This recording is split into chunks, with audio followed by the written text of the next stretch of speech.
filmados, tá? Não façam besteira. Deixa eu ver aqui.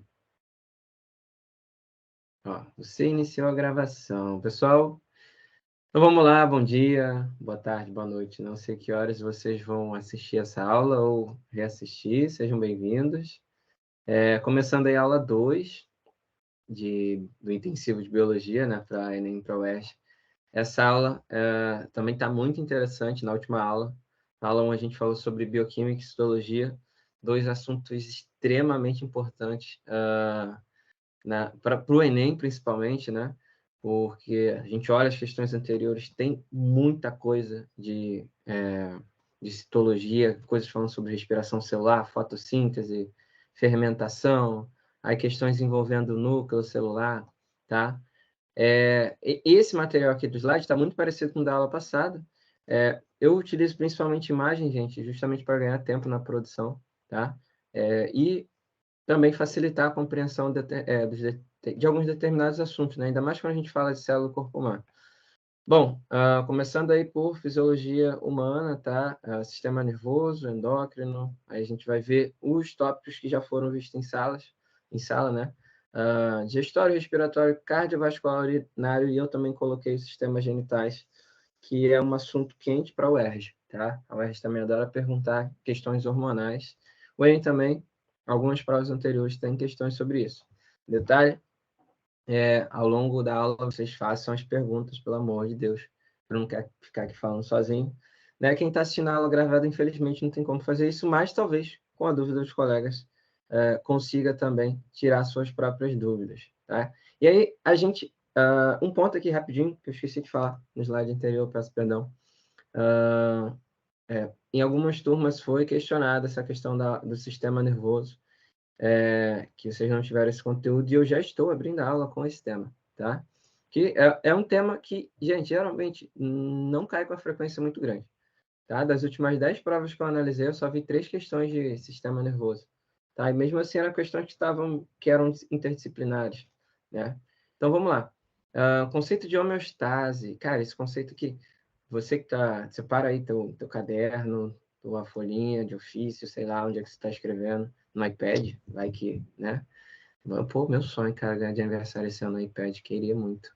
Ó, vamos lá, o conceito de homeostase, anota aí. Homeostase significa equilíbrio corporal, tá? Equilíbrio corporal. Isso é o conceito de homeostase, tá? Só que o equilíbrio não é o equilíbrio corporal no sentido de estar equilibrado, né, em pé com as duas pernas, é o equilíbrio das variáveis, tá, do corpo. E aí, quando eu falo de variáveis, tá, muita coisa a gente pode associar pressão arterial, a gente pode associar a temperatura do corpo, níveis de eletrólitos. Quando eu falo eletrólitos, talvez é uma palavrinha que fica vaga, né? Mas eletrólitos são os sais minerais, tá? Que a gente tem no corpo. Sódio, potássio, a gente pode falar sobre cálcio, iodo, fósforo, ferro. Tudo isso acaba se comportando, na verdade, são sais minerais, e alguns deles eles se comportam como eletrólitos, né? Então a gente tem, vou colocar o conceito aqui, nem tudo eu vou escrever para a gente ganhar tempo, como você está escutando, anote isso daí, tá? Então, homeostase significa equilíbrio corporal, tá? Equilíbrio.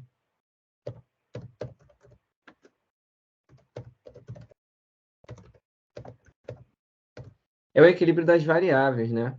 E aí a gente pega o seguinte, tem 4 sistemas básicos que faz um organismo ele funcionar, tá? A gente vai observar aqui, essa imagem, ela parece uma esponja do mar, né? Talvez.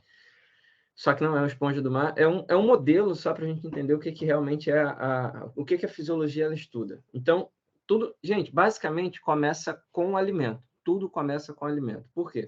O alimento ele vai prover a entrada dos nutrientes, tá? E aí a gente vê, o alimento entra pela boca, passa por longo do tubo digestório inteiro, né? E a partir do tubo digestório, a partir do sistema digestório, a gente vai observar que os nutrientes eles passam para a circulação, tá? Então a gente vê aí, ó, o sistema digestório, ele alimenta o sistema circulatório, né? A gente teve aula de fisiologia e conseguiu falar um pouquinho sobre isso. Tá? O sistema digestório ele alimenta o sistema circulatório, e o sistema circulatório ele também recebe os nutrientes do sistema respiratório. Tá? E aí, esses nutrientes eles são passados para as células, e a partir daí as células recebem esses nutrientes, fazem o metabolismo energético funcionar, e o que as células não utilizam, elas liberam através da excreção. Então, 4 sistemas básicos aí para o ser vivo funcionar. A gente tem o sistema digestório, sistema circulatório, sistema respiratório, sistema excretor. São funções vitais, tá? São as funções de digestão, respiração, circulação e excreção. Tá? Um quinto tópico, talvez, seria a reprodução. Só que a reprodução ela não está associada justamente a esse equilíbrio das variáveis. A reprodução ela está associada justamente à troca de gametas, à perpetuação das espécies. Tá? Mas ainda assim é uma função vital. Né? Lembra aquela historinha lá? O ser vivo nasce, cresce, se reproduz e depois morre, que a tia Teté te contou lá atrás. Então, isso, na verdade, é o ciclo de vida, né, dos organismos. Eu não sei o que, deu um bug aqui, gente, e as anotações que eu estou fazendo, elas estão descendo, não sei por quê. Tá? Então, entendeu o conceito de homeostase? Vamos para o sistema nervoso. Por quê? O sistema nervoso, ele anota as funções, tá? Ele tem por função receber os estímulos do meio, então a gente chama essa função de sensorial, tá? Além de receber esses estímulos do meio, ele vai promover a integração no sistema nervoso central para passar para o periférico, e depois ele vai gerar uma resposta motora. Quer ver um exemplo disso? Muito simples. O que é chamado de ato reflexo, tá? A gente tem esse ato reflexo quando a gente encosta na panela quente e tira o braço muito rápido. Isso é uma resposta involuntária que o chamado sistema nervoso periférico, sem participação do cérebro, ele gera. Então, funções do sistema nervoso tem a função sensorial. Além disso, vai ter uma função integradora e também vai ter uma função motora. E aí, quando fala motora, pô, mas tem alguma coisa a ver com o motor do carro? Não, e sim executar ações, executar movimentos, por exemplo, executar um estímulo. Então, essas são funções básicas do sistema nervoso. Tá? Isso é bastante interessante, vou brincar agora um pouquinho com a tua mente. São 8h44 agora, né? No momento que eu estou gravando essa aula. E talvez você não tenha tomado café ainda, imagina agora aquele... Eu gosto, tá? Então, vou falar os exemplos que eu gosto. Um bolo de milho com goiabada, quentinho, acabou de sair do forno, você vai deixar ele esfriar um pouquinho. Aquele copo de achocolatado, né? Talvez ovo maltine gelado. Um cappuccino quente, agora. Aquele da Alpino, não sei se vocês já tomaram, tem uma máquina da Nestlé. Nossa Senhora, muito gostoso. E aquele pãozinho de queijo com talvez um recheio de queijo Minas por dentro, um requeijão que desfaz assim na boca, sabe? Nossa Senhora. E aí, isso é um perigo, né? Essa hora, quando a gente fala de comida, a gente fica... A sensação de quê? A gente fica com a sensação de salivação, né? Quando a gente pensa no alimento, a gente começa a salivar justamente porque o nosso sistema nervoso, ele faz essas 3 funções aqui, ó. Eu falei para você e você escutou. Isso é uma função sensorial, tá? Você recebeu isso do meio ambiente. Depois, o teu cérebro, né? E as suas subdivisões, ele vai integrar essas informações. Como? Mandando essa informação para as glândulas salivares, gerando a resposta motora. Porque o cérebro entende que quando você escuta esse estímulo, você automaticamente vai se alimentar. Então, ele integra essa informação e gera uma resposta motora. Glândulas salivares começa a produzir saliva. Por quê? Porque a gente vai receber alimento. Tá? Então, são essas 3 funções do sistema nervoso. Sensorial, integradora e motora. E a gente vai descrever um pouquinho agora. O sistema nervoso, ele é dividido em 2 porções. O sistema nervoso central, daí o SNC, e o sistema nervoso periférico, SNP. O C de central, o P de periférico. Eu vou mostrar na imagem ali. Tá? O sistema nervoso central é constituído pelo encéfalo e pela medula espinhal, que é da onde vão partir os nossos nervos. Perceba que é espinhal e também espinal, Os dois termos são utilizados pela anatomia. Isso aqui é uma visão básica, tá? Toda vez que vocês estudarem anatomia, principalmente quem for para a área da saúde, vai aparecer assim, o estudo das generalidades. Por quê? Porque essas estruturas elas são muito complexas, tá? Então, o que a gente estuda na realidade no ensino médio são generalidades acerca desses sistemas, tá? A anatomia é uma ciência muito descritiva. E a gente aprende um pouquinho disso no ensino médio quando a gente estuda a morfologia, né? Ou seja, a forma, o formato dos órgãos. Tá? O encéfalo é o que o pessoal na TV costuma falar errado, né? Eles falam, o cérebro, não sei o que está no crânio. Não, o encéfalo que é a estrutura principal. A partir do encéfalo, que é o conjunto inteiro, aí sim é originado o cérebro, o cerebelo, o tronco encefálico, tá? E a medula tem os nervos espinhais e os nervos cranianos, tá? No sistema nervoso periférico, ele basicamente ele recebe as informações, tá? E depois ele manda essas informações para as estruturas que vão executar as ações. Um exemplo disso é a nossa contração muscular, tá? A contração muscular, o comando ele parte do cérebro, tá? E aí vai através dos nervos, né?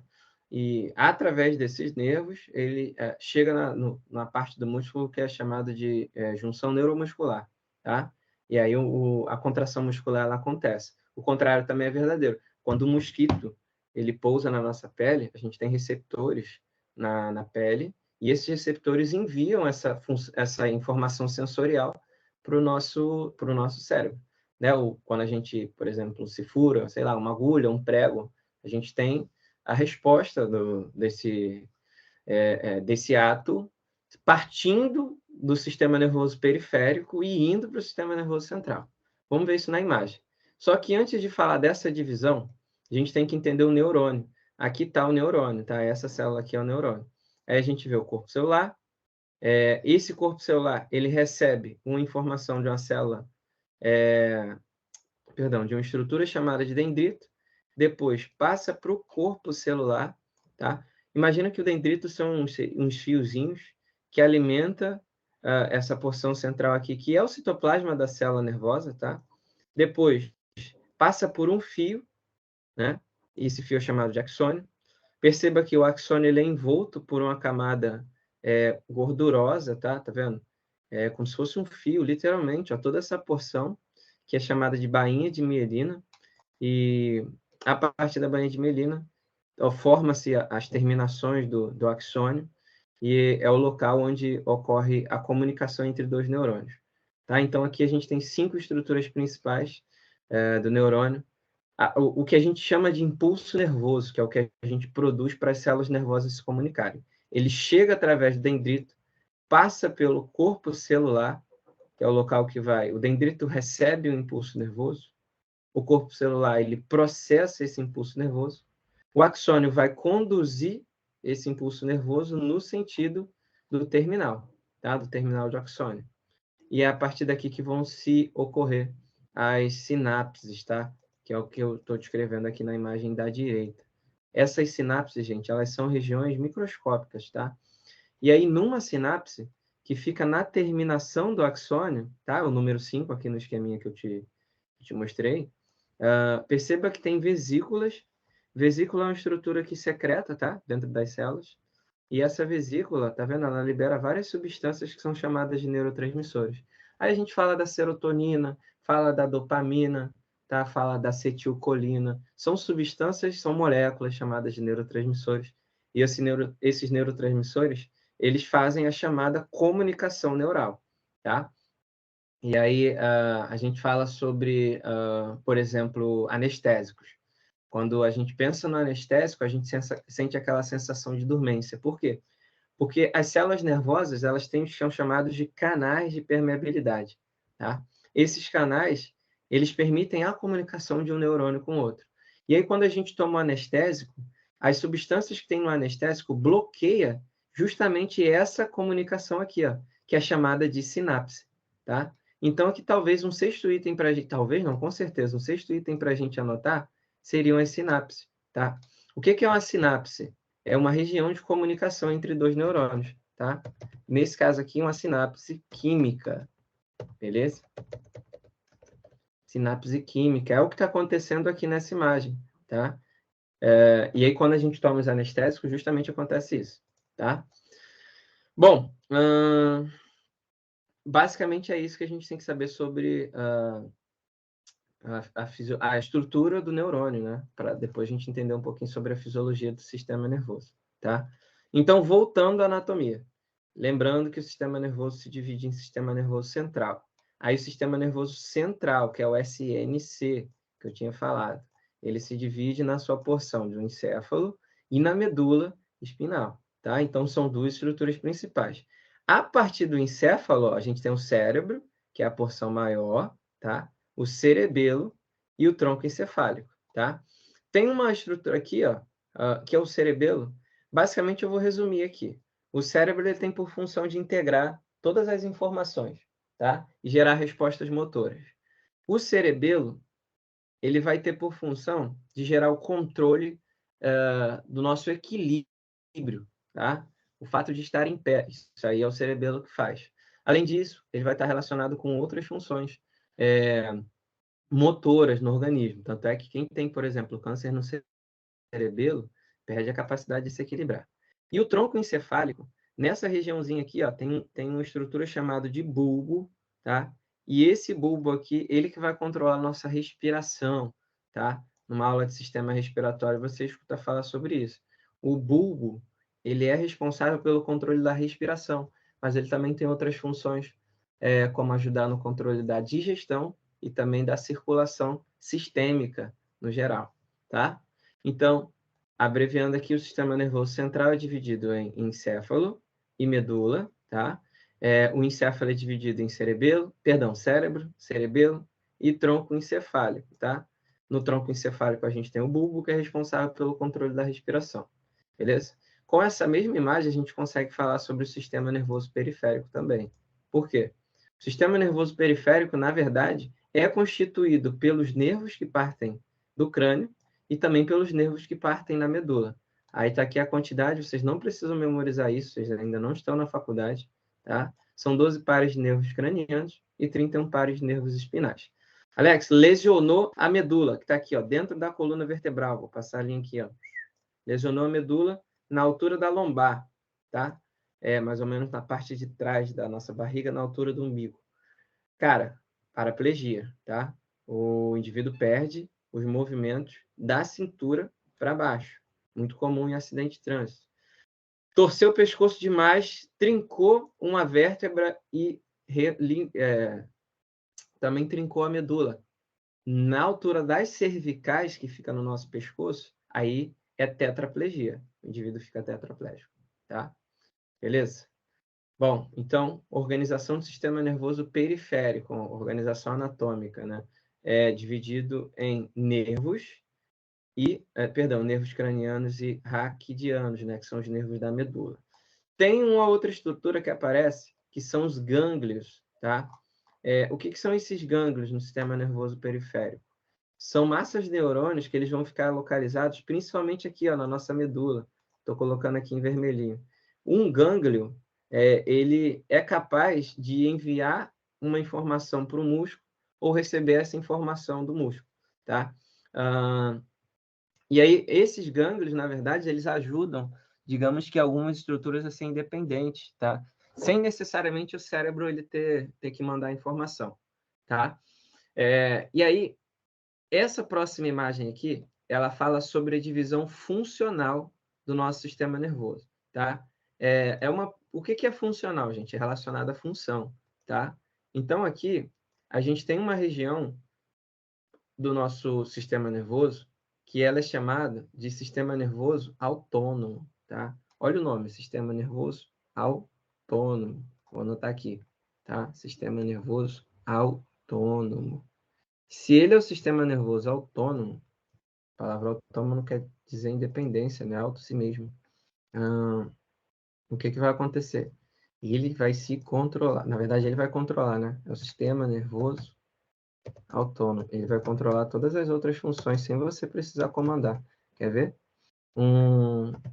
Até o presente momento, provavelmente você não está pensando no controle da sua respiração. E também você não estaria prestando atenção na contração das pálpebras dos olhos, tá? E talvez, agora você fique se imaginando, será que eu consigo controlar o batimento cardíaco? Né? Todas essas funções a gente fala que são funções autônomas, tá? E o sistema nervoso autônomo, ele se divide em duas porções, tá? É a porção tanto simpática quanto parasimpática. E aí, o que a gente conclui? Olha só, o sistema nervoso simpático, ele é o sistema nervoso que deixa a gente em estado de alerta, tá? E aí, o que é estar em estado de alerta? Quando a gente toma um susto, né, a adrenalina, ela é liberada na nossa corrente sanguínea, porque a adrenalina é um hormônio que a gente fala que ele prepara o corpo para luta ou fuga, tá? Então, sistema nervoso simpático, ele funciona à base de adrenalina. E aí eu vou colocar a seguinte função aqui nele, que o sistema nervoso simpático, ele atua em situações de estresse fisiológico, tá? A gente vai colocar estresse fisiológico, não é aquele estresse de você ter brigado com alguém, não, tá? E o sistema nervoso parasimpático, ele fica em estado de repouso, tá? E a gente vai entender a partir dessas imagens. Então, ó, estresse, vou colocar outra palavra-chave aqui, alerta, tá? Deixa o nosso corpo em estado de alerta. E o parasimpático em repouso. E aí tem situações, por exemplo, que é por isso que eu falo que tua avó, tua mãe sabe bastante de fisiologia. Ela fala o seguinte, ó, quando tu era moleque, Juninho, tu não vai correr depois de almoçar, tu não vai entrar na piscina, tu não vai andar de bicicleta, tá? Não vai ficar correndo pela casa, por quê? Porque você vai vomitar. Por que ela sabe que você vai vomitar? Por quê? No momento que a gente está almoçando, né, fazendo a refeição, nosso corpo está em estado de repouso, cara. Ele tem que estar tranquilo para quê? Para estimular a atividade do estômago e do pâncreas a secretar as substâncias que a gente utiliza, como o suco gástrico, o suco pancreático, que são essenciais para a digestão acontecer. Porém, se você começar a correr, andar de bicicleta, nadar, fazer qualquer atividade que deixe o corpo em estado de alerta, né? Olha o que acontece, ó, inibição da atividade do estômago e do pâncreas, tá? Então, ó, batimento cardíaco, acelera os batimentos cardíacos, isso é a função da adrenalina, né?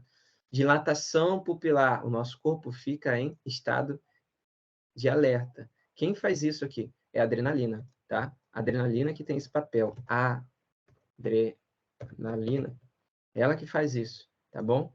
No sistema nervoso parasimpático, digamos que ele é mais tranquilo, ele é aquele cara mais calmo da relação, ele vai funcionar à base de uma substância que não vai caber aqui embaixo, vou colocar do outro lado e vou puxar a setinha, tá? É uma substância chamada de acetilcolina, tá? É um neurotransmissor.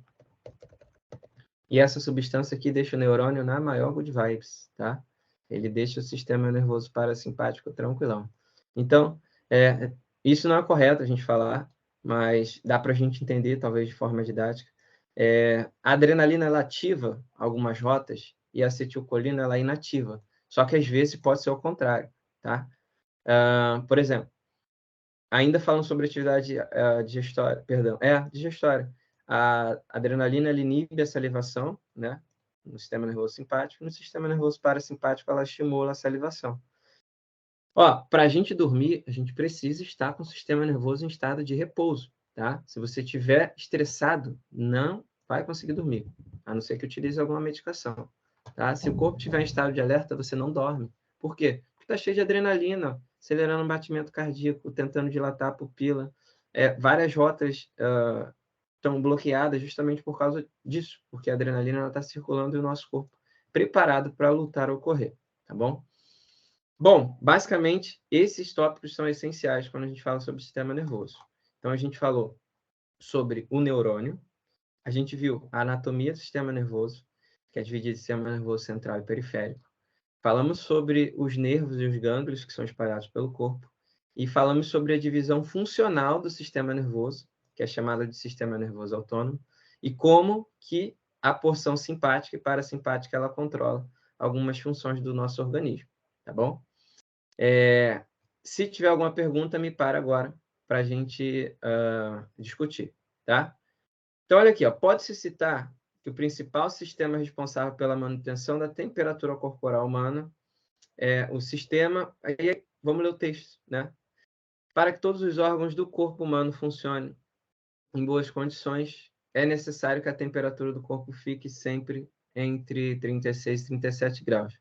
Para manter-se dentro dessa faixa, em dias de muito calor, durante intensos exercícios físicos, uma série de mecanismos fisiológicos é acionada.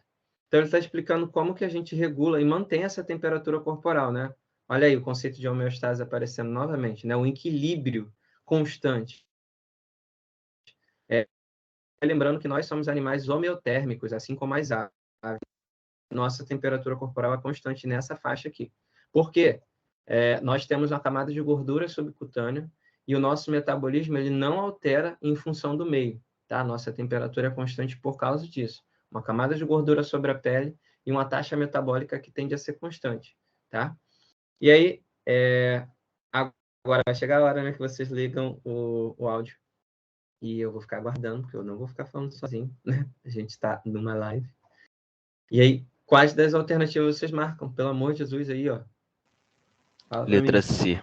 Cara, pô, de cara, né? A gente está falando sobre sistema nervoso, né? Sistema nervoso que é responsável pelo controle dessas variáveis, tá?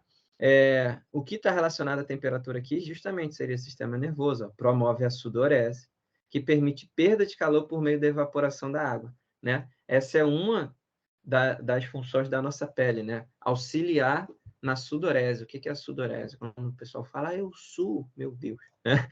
Na verdade, realiza a sudorese pela pele. Então, eliminação de água, tá? Através da pele. Tranquilo? Beleza? Bem tranquila essa questão, muito tranquila mesmo. Por quê? Porque os outros sistemas, eles não estão relacionados a essa eliminação da água, né? O sistema digestório, ele não vai eliminar água, o sistema urinário, talvez. Aqui ele fala o imunológico. Gente, o sistema imune é defesa celular, tipo, não tem nada a ver com a febre propriamente... Perdão, a febre não. A eliminação de água, né? Agora, a febre, sim. O sistema imune, ele alerta que o nosso corpo tem invasores. Aí o sistema nervoso aquece para tentar matar os invasores, né? Um mecanismo de imunidade inata, que a gente chama. Aí o endócrino fabrica anticorpos. Não, cara, o endócrino fabrica hormônios, tá? E na dele fala que o reprodutor secreta hormônios para alterar a temperatura. Cara, ele fala, realmente isso acontece aqui. Pô, mas não é o sistema reprodutor que controla a nossa temperatura, tá? E aí a gente fecha um com a letra C, beleza? 2. A 2 é do ano passado, 2021. Vamos lá, um dos exames clínicos mais tradicionais para medir a capacidade reflexa dos indivíduos é o exame do reflexo patelar. Nesse exame consiste na estimulação da patela, que é um pequeno osso localizado na parte anterior da articulação do joelho, com um pequeno martelo. A resposta reflexa ao estímulo é caracterizada pelo levantamento da perna que o estímulo foi aplicado. E aí, vamos lá. Qual parte do sistema nervoso coordena essa resposta? Só quem prestou atenção vai conseguir resolver essa. E aí, é uma das imagens que eu utilizei. O que vocês acham aí? Fernanda, você está falando? Aparece para mim que seu microfone está desligado, mas eu não consigo te ouvir. Tá muito, muito, muito, muito, muito, tipo, muito baixinho. Eu não consigo te escutar.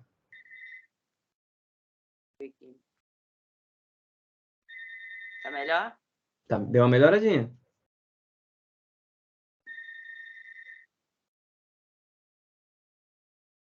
E aí, meu povo? Qual região específica do sistema nervoso coordena essa resposta? Ó, basicamente está aqui, ó. A resposta reflexa ao estímulo é caracterizada pelo levantamento da perna. Aí eu falei sobre o ato reflexo.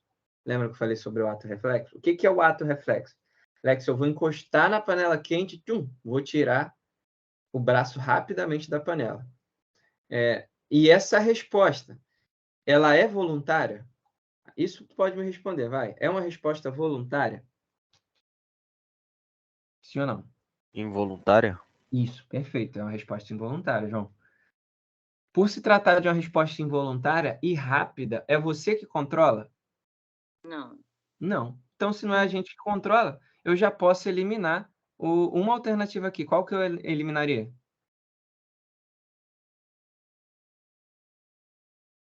A Pensa medula? comigo, com Sistema base na nervoso central. explicação. Se eu não estou pensando e executando, Duda, não escutei. Repete, por favor. Eliminaria a medula porque está no sistema nervoso central? Puxa, aí é que tá. A gente ia eliminar, por exemplo, ó, cerebelo. Por quê? Qual a função do cerebelo? Controle motor. Eliminaria a ponte, por quê? A ponte, ela é responsável pela... Lembra que eu falei que era onde é que estava o bulbo? Vamos voltar lá na imagem? Ó, eu falei que aqui que estava o bulbo. Ó. A ponte, eu não usei esse termo, peço perdão também, não tem como vocês saber, né? Dentro do tronco encefálico, a gente tem o bulbo e tem essa região aqui que é a ponte, tá? Realmente não seria a ponte, porque toda essa região aqui ela está relacionada com controle, por exemplo, da respiração, com controle da circulação, da digestão. Então, a gente também eliminaria a ponte, tá? E aí, seguinte, a neurohipófise e hipotálamo são regiões associadas à produção hormonal, tá?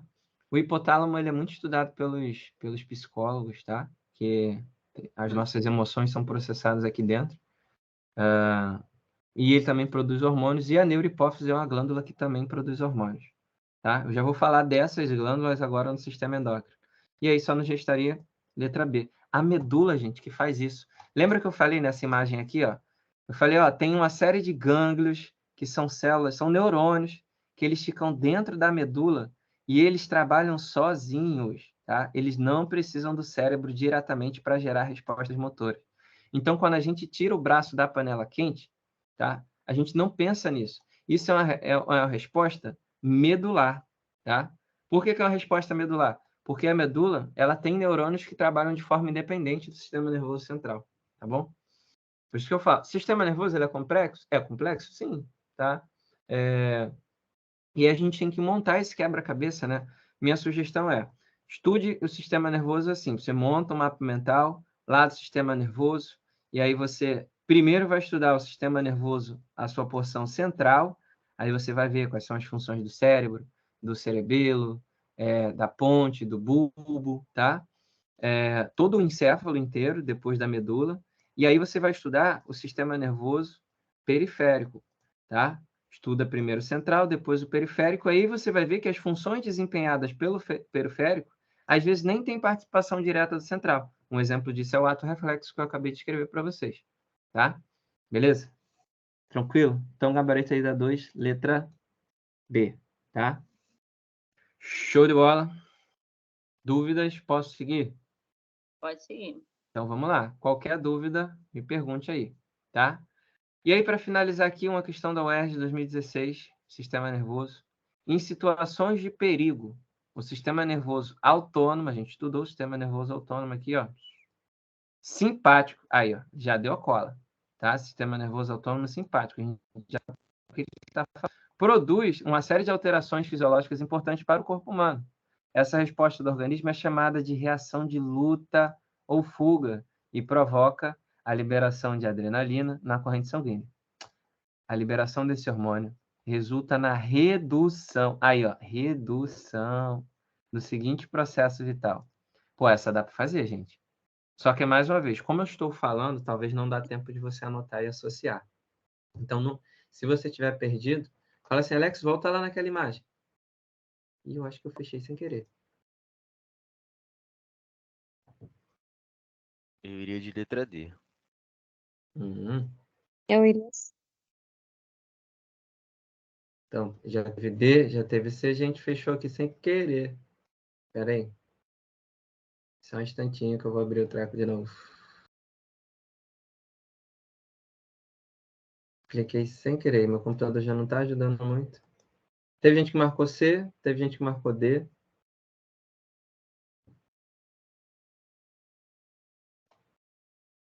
Gente, a tela ainda está aparecendo? Não. Não, né? Saiu. Espera aí. Só um instantinho. Pô, no meio do teu raciocínio. Desculpa, a gente deu um clique muito rápido em cima do botão de fechar.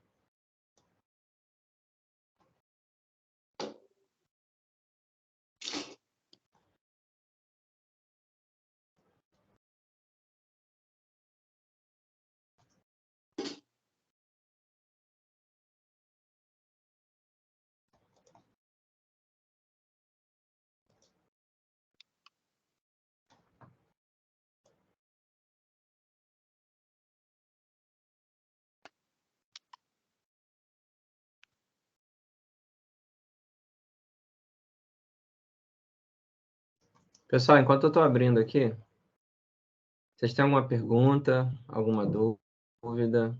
Até no geral mesmo, tá? Pode, não especificamente sobre esses temas que eu estou falando. Pode até tirar a dúvida aqui enquanto eu abro, porque o meu computador está trabalhando no ritmo das tartarugas. No ritmo dos jabutis. Ó, Alex, pô, esse treco aqui, como é que funciona?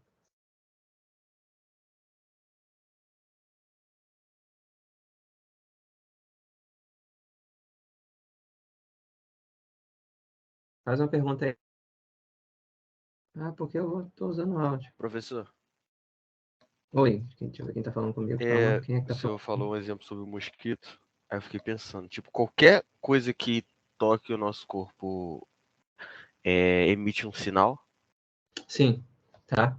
Muita coisa. E esses receptores, eles são receptores sensoriais, eles são espalhados pela nossa pele inteira, tá?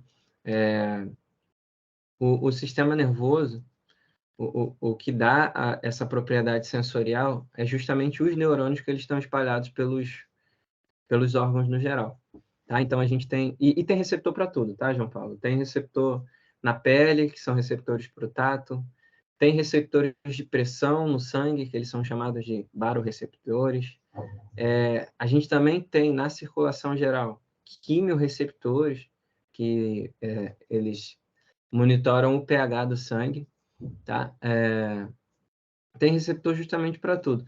Se você para pensar um pouquinho, esses receptores da pele, eles formam o nosso tato, que é um dos nossos 5 sentidos. O tato, ele é basicamente feito a partir desses, eles são chamados de mecanorreceptores, né? Que são espalhados pelo corpo inteiro. E alguém aqui, talvez, vou dar um exemplo e vai acabar calhando no meu, nesse momento da vida. Alguém aqui tem alguma cicatriz? Grande, de preferência? Fernanda tem. Mais ou menos. Ana Vitória fala também. Vocês sentem a mesma coisa nessa cicatriz? Não, é diferente. É um pouco dormente. Isso, exatamente. João Paulo, agora eu vou fundamentar melhor ainda a tua pergunta, tá?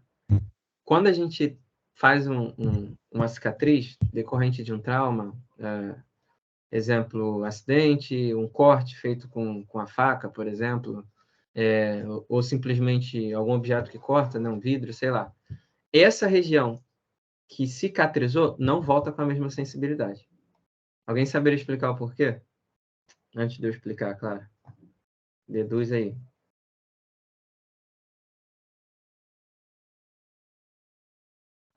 Alguém se arrisca? Hum, Não?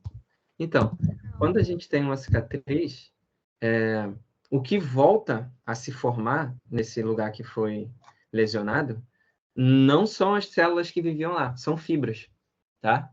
São fibras que são depositadas lá e essas fibras, elas não geram nervos novos, tá? Por isso que a gente perde a sensibilidade. Eu, por exemplo, passei por uma cirurgia do joelho agora. Eu fiz uma reconstrução de ligamento com enxerto. O que significa? Eu tirei um pedaço de um tendão da minha perna e coloquei dentro do joelho. E aí tiveram que fazer um corte, né? Mais ou menos uns 7 centímetros para conseguir extrair o tendão. E aí essa região que cicatrizou, eu não tenho a mesma sensibilidade, tá? Por quê? Porque o que cresceu ali não foram células iguais às que já existiam, e sim fibras, tá? Beleza? Tá aparecendo aí de novo, gente? Confirma aí, por favor. pareceu sim. Beleza. Olha só. Vamos lá. Dá uma lida nas alternativas aí e vê o que tu marca. Vocês já tinham falado. Uma coisa ou outra. E aí, qual o gabarito aí da 3? O que a gente vai marcar? Ana Vitória, não saiu nada do seu áudio aqui para mim. Não sei se a minha internet bugar. Tá bem baixinho. Eu tinha respondido letra D. Letra D. Por que D? Peristaltismo. O que é peristaltismo? É o movimento, né, do intestino. Então, ele está perguntando justamente o quê? O que acontece com o sistema nervoso nessa situação, por causa da adrenalina. Quando a gente libera adrenalina, não tem o quê? Não tem liberação na verdade, não tem ação do peristaltismo, né, intestinal. O que é o peristaltismo? É o movimento, gente, que o intestino faz, tá? Não tem aquele bolo que a gente escuta quando está com o estômago vazio, né? Isso é justamente decorrente da movimentação do nosso intestino. E aí, quando a gente libera adrenalina, esse peristaltismo ele é reduzido. Por quê? Lembra que eu falei? Sistema nervoso simpático, ele deixa o nosso corpo em estado de alerta. Então, não faz sentido, vamos falar em termos evolutivos, tá no meio da floresta, correndo de um leão, né, e comendo uma maçã, por exemplo, tá? Aí nos primórdios evolutivos. Agora, sístole ventricular, aí acontece. Por quê? O nosso coração ele tem que bater, tá? Ele tem que bater mais forte. O batimento cardíaco, obviamente, ele vai acelerar porque está ocorrendo uma sístole. Dilatação brônquica. O brônquio ele vai ficar maior para quê? Para caber mais ar, tá? Então tem que caber mais ar. Beleza? Aí só no gesto que peristaltismo intestinal. Beleza? Gabarito aí da 3, letra D. Duda, eu não estou te escutando. Eu vejo que seu microfone tá desligando, mas eu não estou te escutando.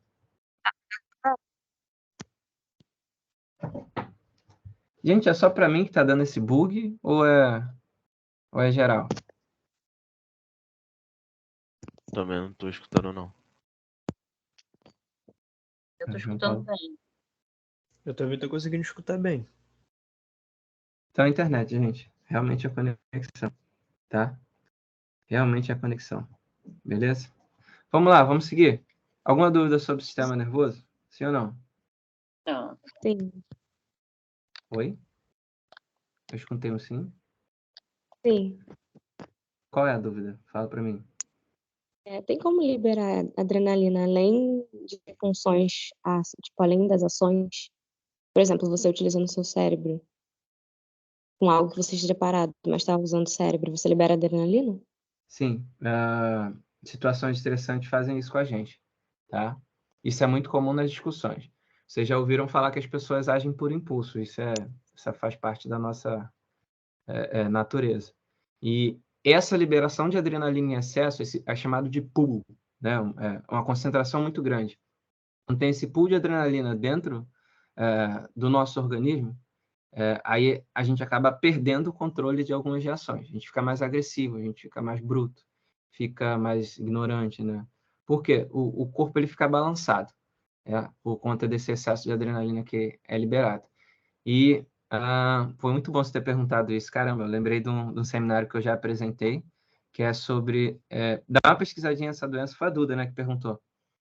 Depois, pesquisa sobre essa doença aqui. Não é, obviamente, a resposta completa para a tua pergunta, mas agrega, tá? Tem essa doença aqui. O nome dela é chamada de... Calma aí. É adrenoleucodistrofia. Tem um nome feio, né? Muita coisa. Adrenoleucodistrofia. Eu já ia perguntar se tinha alguma doença ligada. Então, cara, fisiologia é isso daí. Fisiologia é você entender o que é a substância, o órgão, saber para que ele serve e, principalmente, quais são as desordens que acontecem. Porque essa é a função da fisiologia, é entender para solucionar, entendeu? Adrenoleucodistrofia. Adrenoleucodistrofia, tá? Essa doença aqui tem um filme baseado nela, que é chamado de Óleo de Lorenzo. Já assisti muito. Esse filme ele explica o tratamento dessa doença. Mas, Duda, por que eu te dei o exemplo da adrenoleucodistrofia? Olha o nome, adreno. Adreno lembra de adrenais. E a adrenalina ela é produzida justamente nas adrenais. quando a gente tem um problema nas adrenais, isso afeta completamente a distribuição de adrenalina. Tá? Aí tumores, células cancerígenas que são formadas nas adrenais. Já vou mostrar nos slides à frente onde é que estão as adrenais. Ó. Nessa imagem aqui a gente observa as glândulas suprarrenais ou simplesmente adrenais, elas ficam localizadas em cima dos rins aqui. Ó. É o chapéu do rim que eu costumo falar. Tá? E essas glândulas aqui, elas liberam vários hormônios. Tá vendo? Um deles é a adrenalina e a noradrenalina, né? É uma variante da adrenalina, que são os hormônios que controlam esse mecanismo de luta ou fuga. Tá bom? Duda, respondeu a sua pergunta? Sim, sim. Show de bola. Então, vamos seguir. Sistema endócrino. Eu, particularmente, eu acho que é o sistema mais incrível que tem no corpo. Tudo bem que o nervoso, ele é o garotão, é o carro-chefe, mas imagina que é que nem lá no curso. A gente tem um diretor, né, e tem um coordenador. E aí, imagina assim, que o cérebro, né, o sistema nervoso, ele é o diretor. E o sistema endócrino é o coordenador. Ele que faz as coisas acontecerem no lugar. O diretor ele manda, né, que é o sistema nervoso. E aí, olha só, o sistema endócrino, ele basicamente ele produz uma substância chamada de hormônio, que a gente já falou, tá? Os hormônios, esses hormônios é a mesma coisa que mensageiros, tá? Só que são mensageiros bioquímicos. E aí esses mensageiros, cara, se ele é um mensageiro, ele carrega uma mensagem, tá? Vamos lá. Vou aproveitar que vocês pegaram o gap aí da adrenalina. Quais são os 3 efeitos principais que a gente tem? Eu não vou dar o susto em vocês, eu faço isso em sala. Eu talvez já fiz com vocês em sala, né, para explicar a função da adrenalina. O que a gente tem? Quais são os 3 sintomas, né, da adrenalina quando a gente libera? Fala para mim. Batimentos cardíacos ficam mais acelerados. Perfeito. Me dá um segundo agora. O que acontece com nossos pulmões? O que aumenta? O... A frequência respiratória, correto? A gente passa a ter aquele, né? A gente tem um aumento na frequência respiratória. E tem um terceiro sintoma, eu falei durante a aula. Tem a dilatação também da pupila. Perfeito. Então, 3 coisas. Dilatação pupilar, aumento da frequência respiratória e aumento da frequência cardíaca. Essas 3 ações, elas provam para a gente que os hormônios eles são mensageiros. Por quê, gente? Eu falei para vocês que a adrenalina ela é produzida nas suprarrenais. Cara, olha só onde é que está. O hormônio ele é produzido aqui. Aí daqui ele vai para onde? Para o coração, que fica mais ou menos nessa região aqui, tá? Ele vai lá no na nossa retina, né? No nosso olho, no geral, para aumentar a dilatação da pupila. E ele também vai nos pulmões, para aumentar a frequência respiratória. E o diafragma fica aqui, ó, mais ou menos nessa região aqui, tá? Também atuando na frequência respiratória. Então, como que o hormônio saiu daqui e foi parar lá em cima? Ele é um mensageiro. Ele vai pela circulação, tá? E aí, por isso que a gente fala, o hormônio é um mensageiro bioquímico. E como é que ele circula, tá? Eu já vou falar das glândulas de novo. Ó, existem 3 tipos de glândulas. Isso é fundamental que você anote, tá? Vamos lá. Glândulas, cadê? Tipos de glândulas.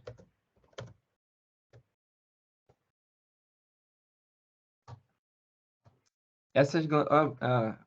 deu um bug aqui agora. Enquanto isso eu vou explicando. Olha só, tem 2 tipos de glândulas aqui mostrados. Tem a glândula exócrina e tem a glândula endócrina, tá? Nas glândulas exócrinas, essa do canto esquerdo, tá vendo que em volta dela tem umas célulazinhas e ela produz uma substância aqui, ó, e a setinha tá indo das glândulas, tá? E aí ela faz uma secreção, tá? Essa glândula exócrina, ela libera os produtos para fora da corrente sanguínea. Exemplo, glândulas salivares, glândulas lacrimais, tá? As glândulas sudoríparas que a gente tem na pele, as glândulas sebáceas, tá? Tudo isso são tipos de glândulas. São tipos de glândulas. Deixa eu botar aqui. Tem glândulas exócrinas, que liberam para fora da corrente sanguínea, tá? O produto é liberado para fora da corrente sanguínea. E tem as glândulas endócrinas. Olha só a glândula endo. Endo significa o quê? Dentro. fora, né? Ela é cheia de capilares. O que são os capilares? São os menores vasos sanguíneos. E aí, os hormônios que são produzidos nesse grupo de células aqui, ó, ele cai dentro dos capilares. E aí, se cai dentro dos capilares, endócrina é dentro do sangue. Exócrina fora do sangue, cai em alguma cavidade. No caso das glândulas salivares, dentro da nossa cavidade oral, né, na boca. Tá bom? E aí, os hormônios, eles são secreções. Eles podem ser secreções exócrinas ou secreções endócrinas. E aí, tem os órgãos que fazem isso ao mesmo tempo, tá? Tem órgãos que ele tem essa ação dupla. Aí a gente tem tipos de glândula. Cadê? Coloquei exócrina, endócrina e tem as anfícrinas. Pode aparecer esse nome feio, né? Anfi significa duplos, dois, né? Não é à toa que tem os anfíbios, tem 2 ciclos de vida. Anfícrina significa dupla forma, né, de secreção, também chamado de glândula mista. Tá? Aí a gente vem em quem? O pâncreas, tá? Vou colocar aqui exemplo. Pâncreas. O que o pâncreas produz? Alguém lembra? Aula de sistema digestório.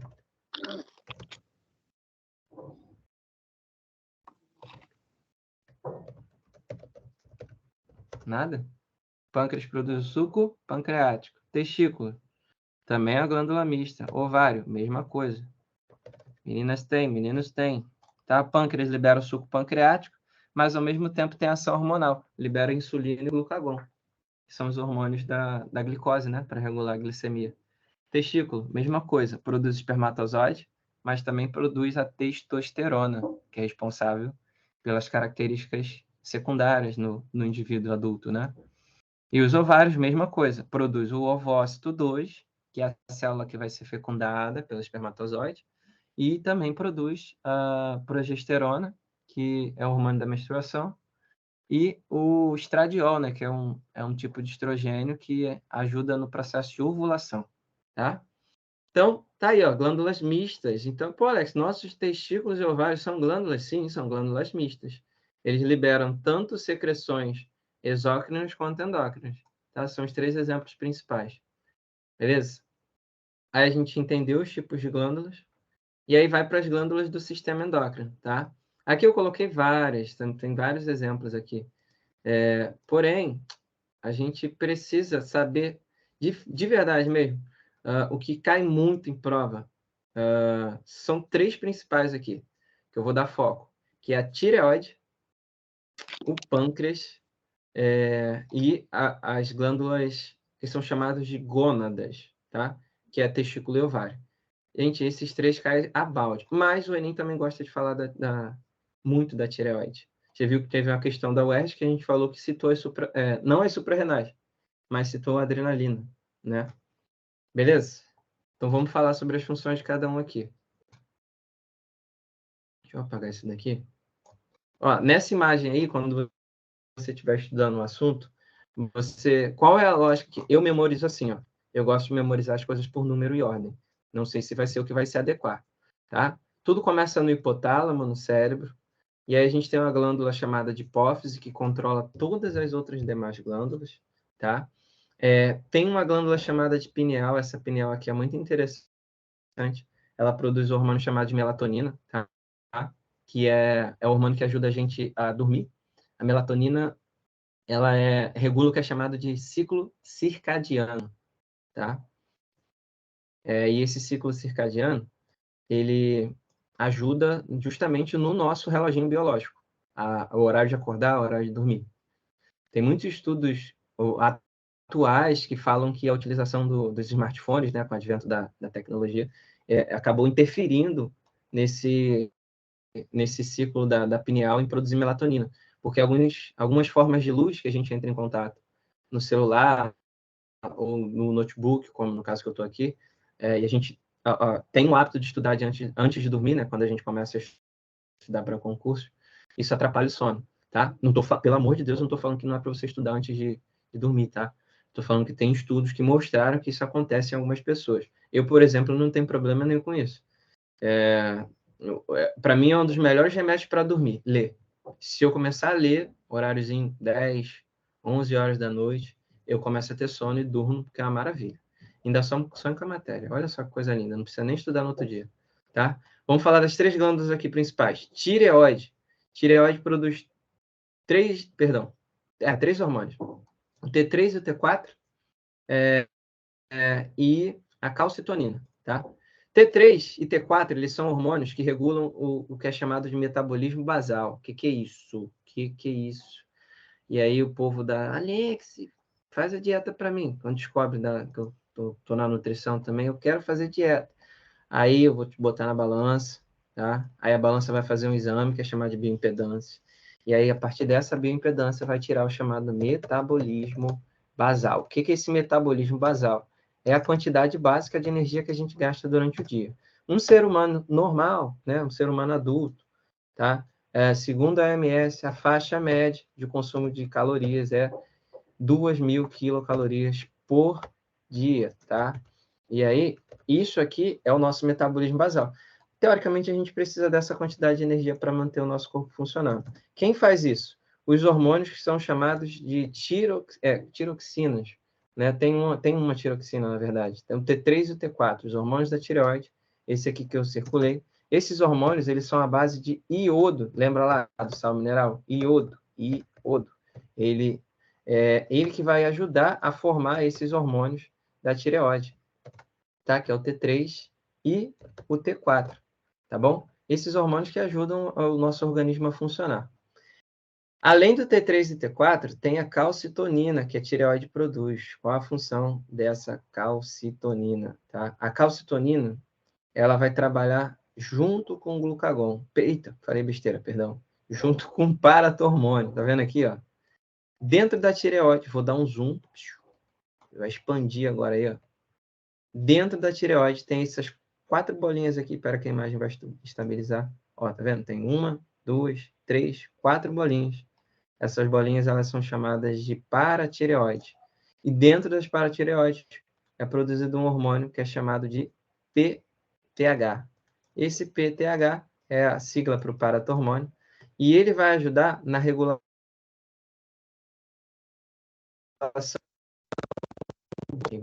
do cálcio. Deixa eu anotar aqui, para vocês fixarem também. Tá? Eu sei que é muita informação. Cara, endócrino é isso daí. Sistema endócrino, ele é... Assim, são muitas rotas, são muitos caminhos para a gente chegar num resultado, tá? Então, a função do paratormônio e da calcitonina, eles trabalham em conjunto. Eles regulam o chamado metabolismo do cálcio, tá? Vou anotar aqui. Metabolismo do cálcio.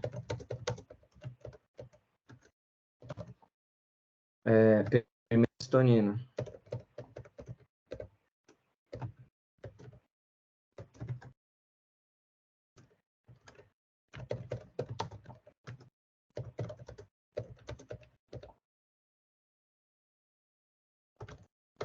Calcitonina deposita cálcio nos ossos. E aí, quem eu falei que é o primo da calcitonina é o paratormônio. Paratormônio. E aí, esse paratormônio... se um é o contrário do outro, a calcitonina ela deposita o cálcio nos ossos. O paratormônio, ele remove. Vou colocar entre aspas, porque não é o termo que é usualmente utilizado. Paratormônio, ele remove.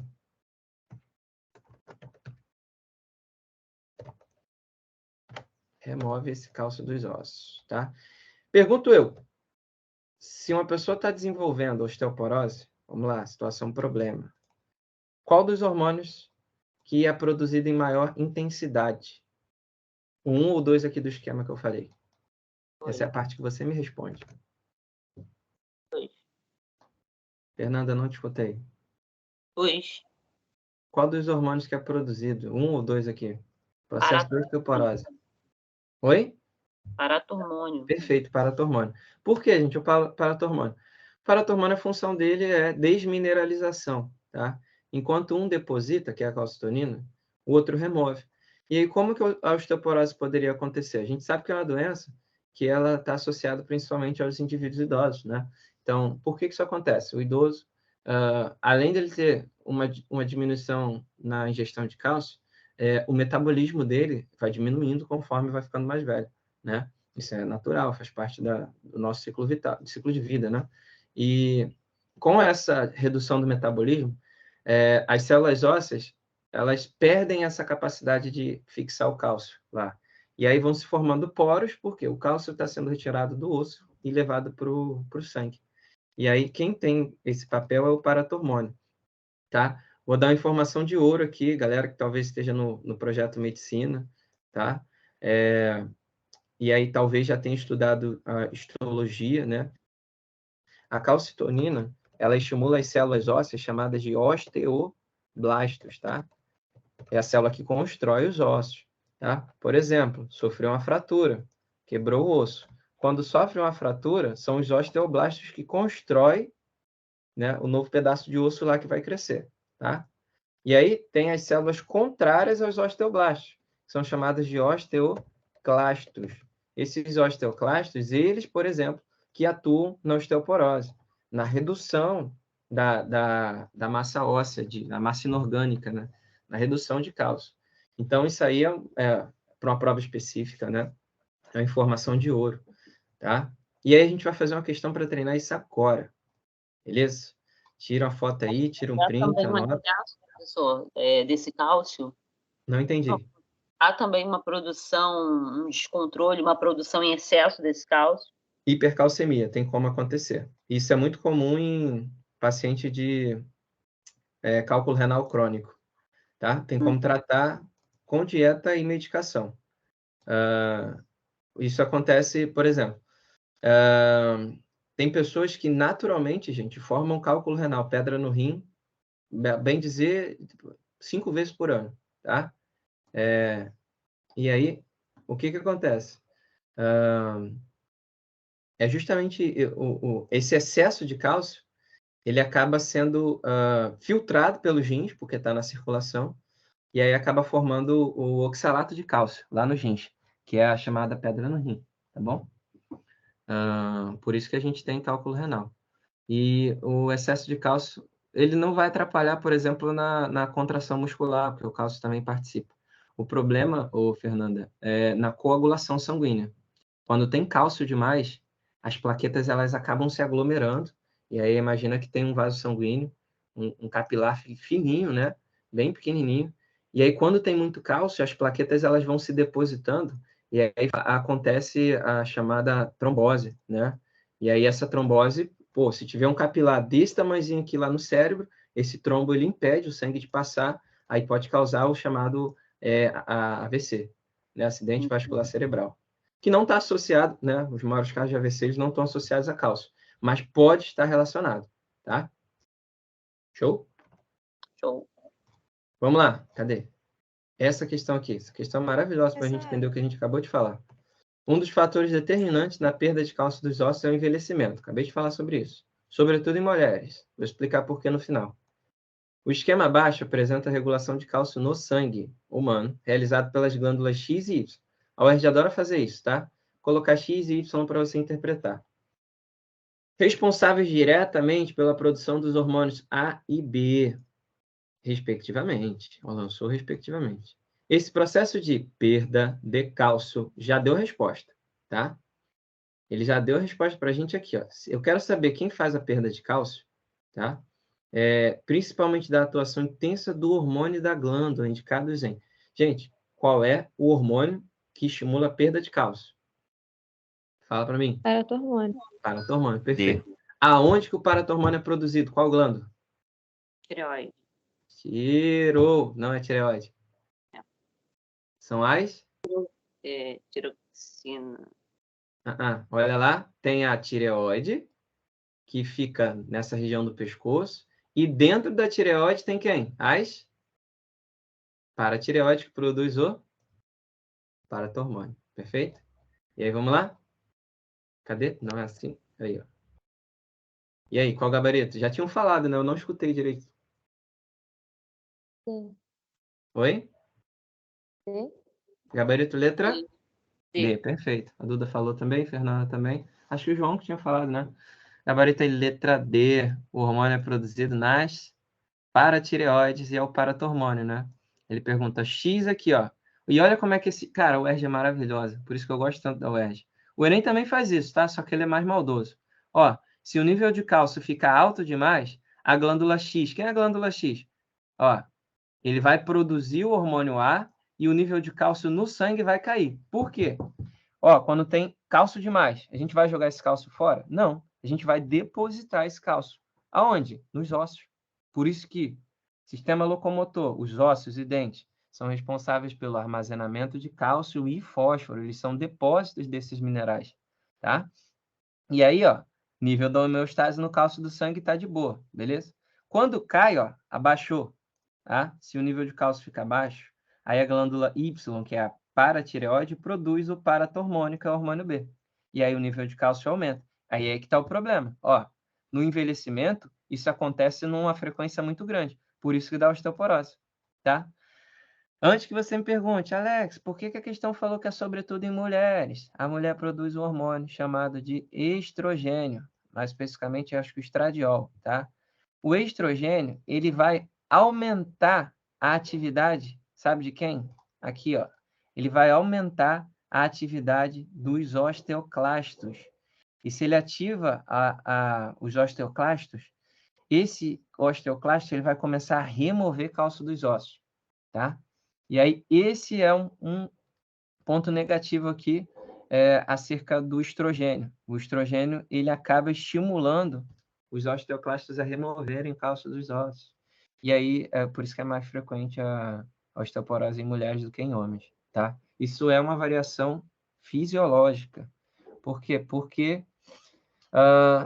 na formação das genitálias, né, a gente tem um cromossomo X, que acaba em dose dupla formando as características secundárias femininas, e a testosterona ela é formada pelo hormônio Y, tá? Que é aí a determinação do sexo na espécie humana. Beleza? Tá? Ok. Ao invés de perda de cálcio, qual seria o gabarito? Vamos ver se vocês estão espertos.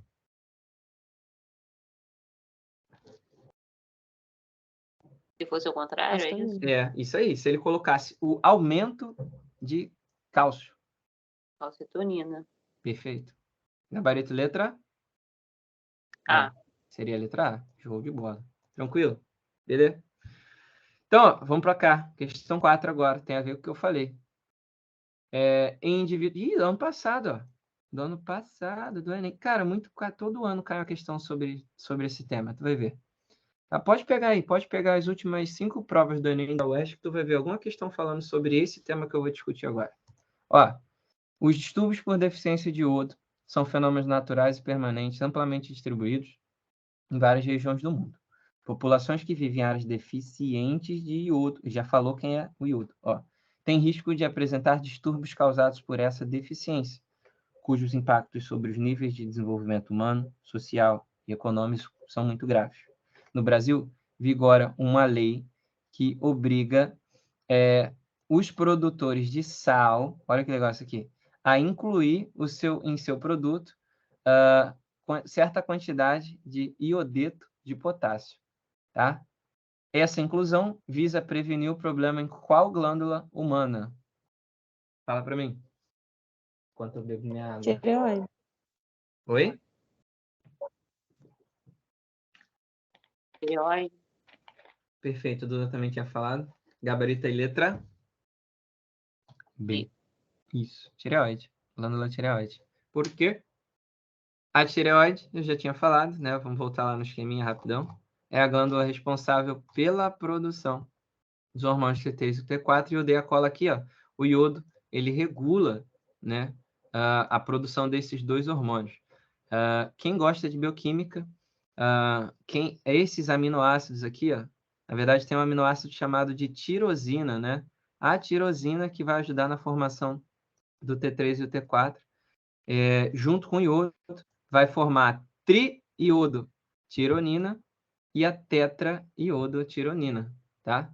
Todos eles à base de iodo que vão regular o chamado metabolismo basal. Por isso que é um problema de desenvolvimento humano e social, tá? Porque quando a gente tem o metabolismo afetado, vão gerar doenças como desnutrição, tá?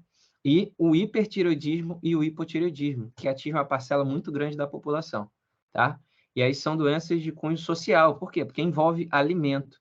Quando a gente fala de doenças que envolvem alimento, a gente acaba afetando a população inteira, tá? Um exemplo simples disso é a anemia, tá? E um exemplo muito, muito, muito, mas muito grave é a obesidade.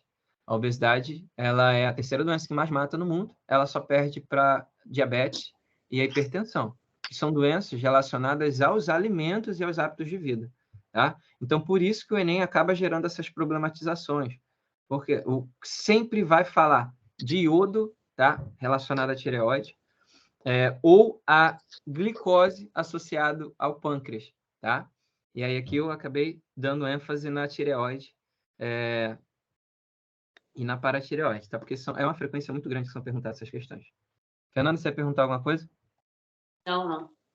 Então, show. Vamos lá. Pessoal, vou dar uma acelerada aqui, tá? São 9h47.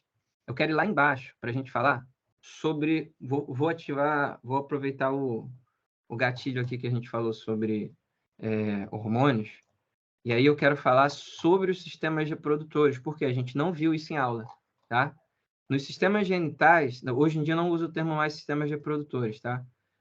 Houve uma atualização e a gente usa o termo sistemas genitais. É que nem lá nas ISTs, que mudou o nome, né? De DST para IST. Inclusive tem a ver com isso. Os sistemas genitais, eles têm por função, principalmente, manter a perpetuação das espécies. Isso é muito interessante, porque eu vou fazer um gatilho com a evolução, tá? O que é a reprodução? Lembra que eu citei no início da aula? A reprodução também é uma função vital, mas ela está associada à evolução. O termo reprodução, ele está relacionado a... Significa o que esse conceito? É um mecanismo, tá? Que permite... Mecanismo... sai fora. Mecanismo que permite... eu vou colocar um termo aqui chato. Perpetuação, tá? Fernando, pegou prisão perpétua. O que significa isso? Vai sair lá da prisão? Nunca mais. Não, nunca, tá? Então, é um mecanismo que permite a perpetuação das espécies. O que é a perpetuação? É a continuidade, é a permanência. Isso que significa a reprodução. Só que isso é num sentido geral, tá? Um sentido unificado da biologia. No caso dos sistemas genitais, tanto masculino quanto feminino, uma das funções vai ser o quê? Promover a cópula, né, que é o ato sexual. No nosso caso, a cópula é um tipo de fecundação interna, diferente de outros animais como os anfíbios ou peixes, né, que faz fecundação externa. Muito fofinho, né, a reprodução dos anfíbios, os anuros. O macho ele chega por trás da fêmea, né, e ele dá um abraço nela. Como os ovinhos dela estão na parte abdominal, ela faz a oviposição, né, e o macho libera os gametas na água. É um tipo de fecundação externa diferente da gente, que é a fecundação interna, tá? Por isso que existe o pênis para a cópula, tá? E o canal vaginal. Além da cópula, produção dos gametas. Produção dos gametas. Aí, gametinho, espermatozoide e ovócito, tá? Tia Teté falava que era o óvulo, a gente não pode usar mais o óvulo, né? O óvulo é quando ele já é fecundado. E a terceira função, produção hormonal, tá? Produção hormonal. Por que eu estou falando desse tópico agora? Primeiro, porque tem a ver com o sistema endócrino. Segundo, a gente não viu isso em sala. Então, eu estou reforçando aí. Vocês acabaram de ver fisiologia.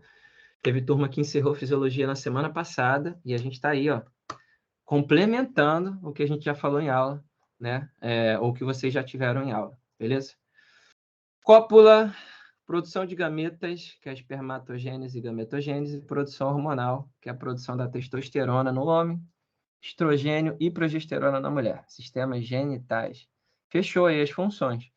Por isso que é tão importante, né? Sistemas genitais. E aí, eu vou começar a falar da anatomia geral, tá? No homem, sistema genital masculino. Tá aí. Tudo começa... Depois tu anota isso aqui, tá? Eu vou fazer a observação na imagem. Tudo começa onde? No testículo. produção ocorre no testículo, a produção dos espermatozoides aqui dentro, tá? Tem as regiões aqui, uns tubinhos fininhos, chamados de túbulos seminíferos, que agrupam as células. Essas células são chamadas de células intersticiais. E aí essas células vão produzir o espermatozoide, só que sem cauda, tá? Ele só vai ganhar a cauda no epidídimo.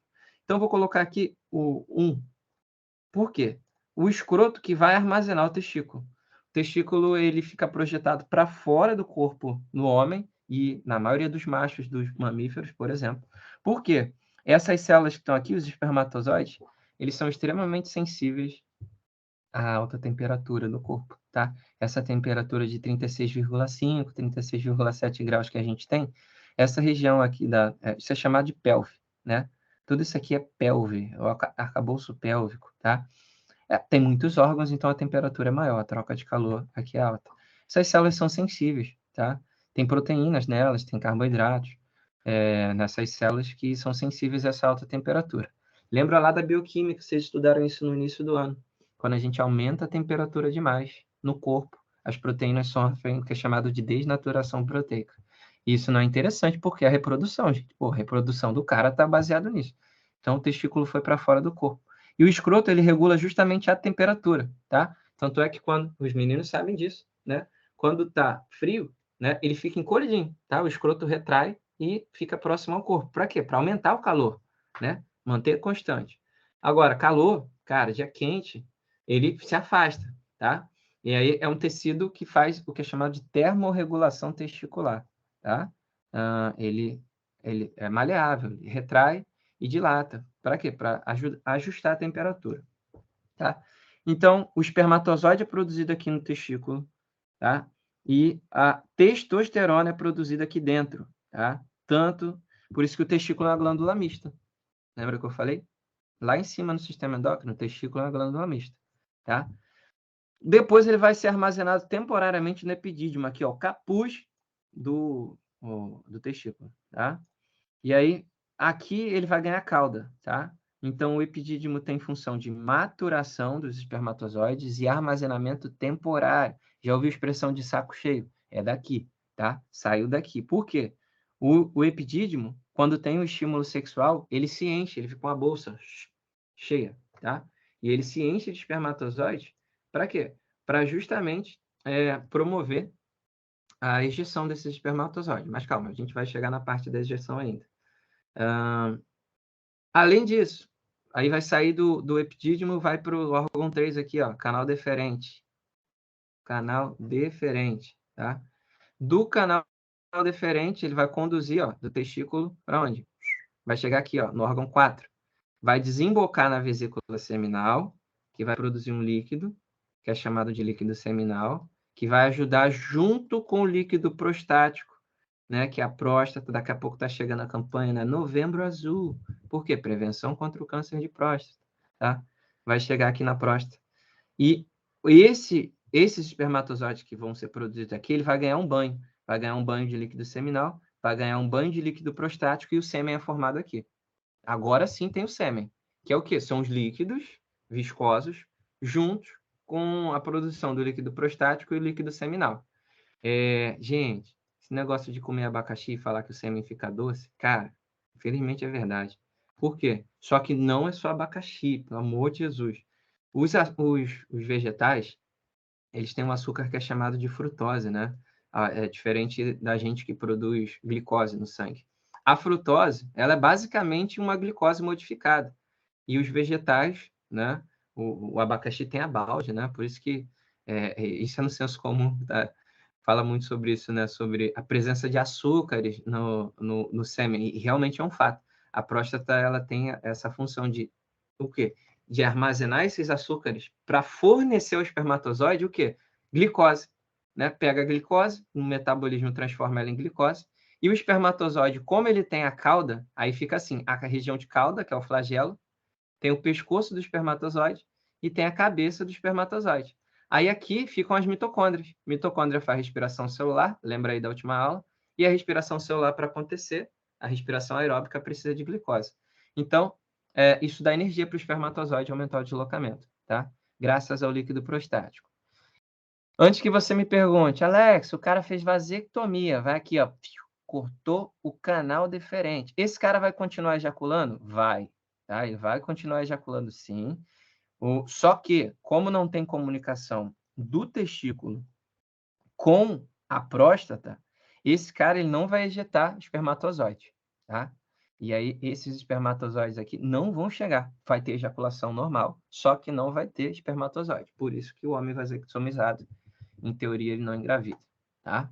Beleza? Ele não engravida outras mulheres. Ficou, né, sugestivo que o homem que engravidou, não. Outras mulheres, né?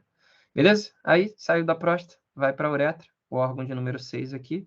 Na uretra, o canal uretral no homem é comum tanto quanto o sistema urinário, saiu aqui da bexiga e vai para a uretra, né? Encontra o pênis. Aqui, ó. Órgão de número 7 no esquema. Essa ordem que eu coloquei aqui é uma ordem de ejeção dos espermatozoides, tá? Não necessariamente é uma ordem anatômica, né? É a ordem que eu falo sobre a ejeção. O pênis, está vendo que ele tem 2 tecidos? Esse é o tecido rígido, que vai estimular, auxiliar na ereção, e tem um tecido esponjoso aqui, que é chamado de corpo esponjoso. Esse corpo esponjoso ele é todo furadinho, essas regiões elas se enchem de sangue durante a ereção, né? E aí sim acontece a ereção para a cópula acontecer. Tá? É difícil nos machos dos mamíferos inteiros, no geral, a ter a ejaculação sem ter a ereção. Um precisa do outro para acontecer. Tá? Por isso que a gente tem medicamentos, como o Viagra, que foi acidentalmente, né, descoberto como um medicamento de disfunção erétil, né, para tratar a disfunção erétil. Inicialmente era um medicamento que era usado para tratar a hipotensão. E aí o Viagra ele atua justamente aqui, ó, nesses receptores do pênis e aumenta a circulação de sangue aqui, tá? E aí quanto maior a quantidade de sangue, maior vai ser a ereção e maior vai ser o tempo que essa ereção acontece, tá? Um problema disso é que se aumenta é o que é chamado de vasodilatação. Se aumenta a vasodilatação aqui, o problema é que o coração vai trabalhar mais. Por isso que tem muito caso de infarto de miocárdio quando se faz ingestão de Viagra, principalmente em excesso, tá? Porque é um medicamento que potencializa a ação do coração. E isso é negativo, porque quem tem problema com gordura no sangue, com acidentes vasculares no geral, pode ter infartos e os chamados popularmente derrames, né? Ó, a vasectomia acontece aqui, ó, tá? Nos canais deferentes. Então é isso. Testículo, epidídimo, depois canal deferente, encontra as vesículas seminais e a próstata, recebe o líquido prostático e o líquido seminal, recebe nutrientes aqui, vai ser ejetado pela uretra, saindo pelo pênis, tá? A uretra do homem é maior do que a da mulher, porque o pênis fica projetado para fora do corpo. Inclusive, por isso que é mais comum, uma correlação, na verdade, não estou falando que é a principal causa, de ter mais infecção urinária em mulheres do que em homens, tá? Show! Então, ó, depois tu pega aqui, ó, eu coloquei essa ordem, aí tu anota no teu resumo aí. Começa no testículo, vai para o epidídimo, canal deferente, vesículas seminais, próstata, glândula bulbouretral, uretra e pênis, beleza? Tranquilo? E aí no sistema genital feminino, a mesma coisa, tá? Só que organizado, obviamente de forma diferente. Começa com os ovários e vai terminar na vulva, tá? É relativamente um pouco menor, mas não, digamos, com menos estruturas, tá? Começa onde? Tudo começa aqui no ovário, tá? No ovário tem a produção de tanto progesterona e estrogênio, que são os hormônios sexuais femininos, e também a produção do ovócito, é produzida aqui, né? Aí cai na tuba uterina, que é o órgão número 2. É interessante que na tuba uterina tem vários pelinhos, assim, que são chamados de fímbrias, tá? Por quê? A função da tuba uterina é receber o óvulo e a fecundação vai acontecer aqui dentro, tá? Meninas talvez já escutaram falar, das amigas que já tiveram filho, ou de mulheres mais velhas, né? Que tem a chamada gravidez tubária, ou gravidez ectópica, tá? Que é quando o embrião ele começa a se desenvolver aqui dentro, ó. E isso é um problema muito grande, por quê? Porque quando ele crescer, ele vai romper esse tecido. E quando rompe esse tecido, tem hemorragia, gente, tá? E se tem hemorragia, tem que controlar essa hemorragia. Vai para a cirurgia, corre para lá. Infelizmente, corta o quê? Corta o ovário. Alguém conhece algum caso aqui de gravidez tubária? Vocês já escutaram falar? Já conheceram alguma pessoa? Já vi casos assim na internet, pessoalmente. Então, não é tão comum, mas infelizmente tem mulheres que são acometidas aí pela essa condição. Teve um lugar que eu trabalhei que teve uma coordenadora que teve, inclusive ela começou a sentir dor no trabalho. E aí quando correu para emergência, viu, fez a ultra, né? E aí viu o que tinha acontecido e correu para a mesa de cirurgia. Infelizmente, fez o quê? Tirou um dos ovários. É possível continuar engravidando? Sim. Por quê? Porque tem 2 ovários, e tem 2 ovários, os 2 ovários produzem óvulos. A diferença é que a frequência de liberação dos ovócitos não vai ser a mesma. Tá? Então tem que fazer um acompanhamento para tentar uma posterior gravidez. Então, o ovócito foi produzido aqui no ovário, depois ele vai ser direcionado para a tuba uterina. Se ele for fecundado, gente, o espermatozoide dá esse rolê todo, tá? Ele é liberado aqui, mais ou menos no colo uterino, aí passa por dentro do útero e vai lá para a tuba uterina encontrar o ovócito. Depois ele desce, com a ajuda dos pelinhos que eu falei aqui, as fímbrias, né? Ele vai ser fixado aqui, ó, na parede do útero. Vamos dar um zoom? Por quê? Tá vendo que tem essas ondulações aqui? Dentro do útero, aqui o órgão 3, vai ter o nosso não, que não é meu, só das meninas, o endométrio, tá? E aí provavelmente já ouviram falar da endometriose, mas eu não vou falar dela agora. O endométrio, ele vai sofrer ação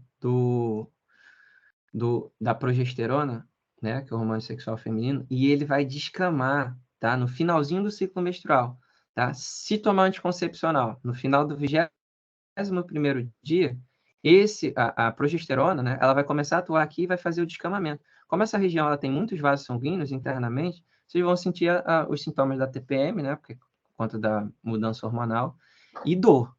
Assim que tiver entre o 21º e o 28º dia, num ciclo de 28 dias, né, no ciclo menstrual de 28 dias, aí vai sentir dor, vai sentir cólica, aquela pressão interna, para o descamamento começar a acontecer, né? Porque, teoricamente, esse óvulo, ele deve ser fecundado para a gravidez acontecer, tá? Não aconteceu a gravidez, o óvulo não vai ser, na verdade, o embrião, né, o zigoto não vai ser desenvolvido aqui, ele não vai ser fixado, e aí ele vai ser liberado no processo de menstruação, tá? Bom, para fechar aqui, o quarto órgão, a vagina, né, que é somente interna, é o canal que vai receber o pênis para a cópula, tá? Aqui tem uma mucosa, tem um tecido que é bastante úmido, e tem que ser assim, né, porque se é o órgão que vai receber o pênis, ele precisa de umidade, justamente para diminuir o atrito durante a relação, né? E a porção externa, que eu vou colocar aqui como número 5, tá? Que é a vulva, tá? Aí eu coloquei aqui a divisão. A vulva, ela é dividida nos lábios maior e menor, que tem por função de proteção desse canal, para evitar a entrada, né, de micro-organismos, de mais micro-organismos, porque já tem a microbiota natural, que faz a manutenção, e o clitóris, tá? Que fica na região da vulva também, ó. Nessa imagem aqui ele mostra. Então, aqui lábios maior e menor, que aí constitui a vulva para proteção, e o clitóris que fica localizado acima da uretra, tá? E aí tá aqui a uretra. E aí eu explico aquela relação, ó. A bexiga, ela não tem comunicação direta com o sistema reprodutor. A vagina fica na localização inferior e o clitóris na parte superior, tá? E a uretra está aqui entre os dois. Então, não tem comunicação, tá? Por que eu falo isso, gente? Tem pessoal do interior que não tem acesso à informação, né? Tem mulher que não sabe diferenciar, né? Isso é uma variação anatômica, faz parte da constituição corporal. Então, basicamente é isso. Falei sobre a anatomia geral, estou reforçando, né? Então, os sistemas que a gente não teve ao longo das aulas. E aí a gente começa a falar sobre hormônios, tá? Deixa eu ver se tem outra questão aqui. Cadê? Tem. Bom, olha aqui. Enem 2016. Vamos falar sobre anticoncepcionais, sobre contracepção, porque tem tudo a ver com o sistema reprodutor, né? Para que existe a contracepção? Para minimizar as chances de ter uma gravidez indesejada, tá bom? Então, vamos ler o contexto e aplicar mais coisas sobre. Vamos lá. A pílula anticoncepcional é um dos métodos contraceptivos de maior segurança, sendo constituída basicamente de hormônios sintéticos, semelhantes aos hormônios produzidos pelo organismo feminino, que é o estrogênio e a progesterona P. Em um experimento médico, foi analisado o sangue de uma mulher que, olha só, ela ingeriu ininterruptamente um comprimido desse medicamento durante 6 meses. Cara, isso aqui, essa conduta é utilizada para tratamento de endometriose, por exemplo, tá? Ou simplesmente a mulher pega e fala, eu não quero engravidar. Tem como, é o objetivo principal, ou simplesmente eu não quero menstruar. Tem essa possibilidade também, tá? Pessoal, qual é a ideia aqui? Eu gosto de falar de assunto de hormônios porque a gente também fala sobre vícios. Alguém aqui gosta de café? Vocês tomam café aí? Quem gosta de café, toma café quantas vezes por dia aí? Me ajuda aí. Eu gosto, eu tomo 2 vezes ao dia. Um copo por dia. Um copo só? Então tá tranquilo. Então vocês não são dependentes. O Fernando e João, vocês sentem dor de cabeça se não tomar café? Não, também não. Eu tomo bem pouquinho também. Eu senti no final do dia, uma vez aí. Sente no final do dia. Beleza, no final do dia realmente pode acontecer, porque não teve acesso à substância. Quando a gente fala sobre vício, o que é o vício na realidade? É qualquer substância que a gente, quando ingere numa frequência diária e que o nosso corpo naturalmente produziria, o nosso corpo ele deixa de produzir, tá? Então, a cafeína que está no café, ela é um princípio ativo porque ela acelera o metabolismo. Tá? A gente fala que a cafeína ela tem efeito termogênico no corpo. O que isso significa? Que ela é como se a gente colocasse gasolina aditivada na mitocôndria, tá? E aí ela vai metabolizar mais. Por isso que a cafeína ela é tão importante, tá? Em dosagens usuais, que nem vocês dois falaram, pô, tomei uma xícara no café da manhã, uma xícara no café da tarde, não tem problema algum. Só que tem gente que toma café 5 vezes por dia, gente. E aí fala que se não tomar aquele café da manhã, literalmente o café durante a manhã fica com dor de cabeça. Porque isso é um fato, tá? O nosso corpo depende dessa substância para dar um boom quando a gente faz o uso contínuo, tá? Isso também se aplica ao uso de esteroides anabolizantes sem acompanhamento médico, porque vou dar o exemplo do homem. Um dos sintomas do homem é a impotência, tá? Quando se faz uso indiscriminado, o homem desenvolve atrofia nos testículos e para de produzir testosterona. E aí, esse cara, ele perde a libido, ele perde a capacidade de ereção. Porque o excesso de esteroides acabou interferindo na produção de testosterona. Porque o corpo fala assim, olha só, se você já está ingerindo naturalmente, uma coisa que eu normalmente produzo, eu não vou trabalhar mais. Por quê? Porque você já pega do lado de fora, para que eu vou produzir? Então, assim, é o chamado bloqueio. Tem um bloqueio na rota daquele hormônio. E aí, se a rota é bloqueada, cara, o teu corpo deixa de produzir. Por que eu estou dando esse rolê todo aqui para te explicar? Cara, olha o que essa mulher fez. Ela, durante 6 meses, ela fez uso constante do anticoncepcional. Pergunto eu, o corpo dessa mulher vai ter produção normal de hormônio? Sim ou não?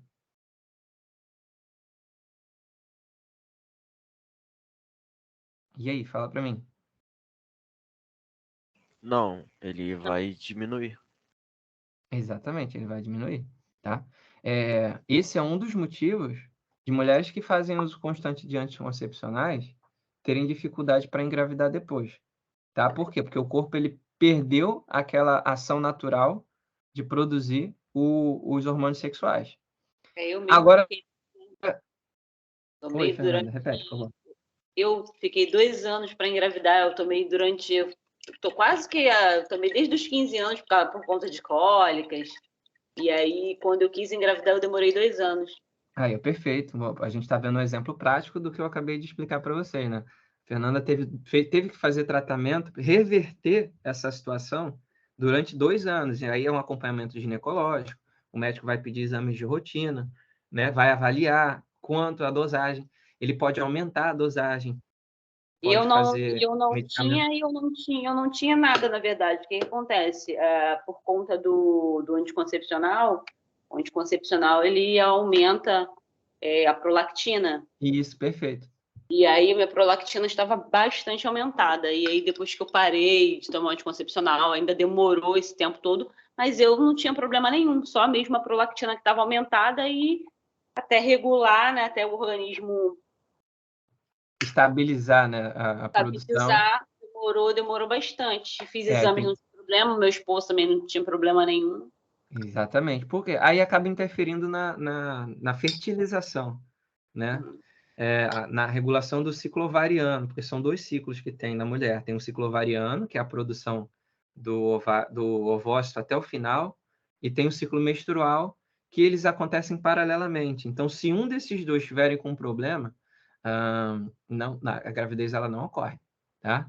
E aí foi o caso da Fernanda, foi o caso da minha irmã, por exemplo. Minha irmã também utilizou muito tempo, ela demorou essa faixa aí, Fernanda, foi em torno de 2 a 3 anos para conseguir engravidar. Aí ela ainda teve a primeira gravidez, e na primeira gravidez, infelizmente, ela perdeu o bebê justamente por conta da progesterona muito alta.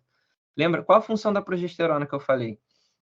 Vou até deixar isso anotado aqui para a gente. É um resumo, tá? Digamos que é uma forma muito objetiva. Esses hormônios eles têm ação muito maior do que eu vou citar aqui, tá?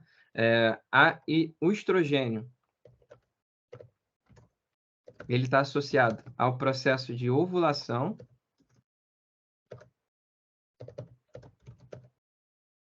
Tá? E a progesterona associada ao processo de menstruação.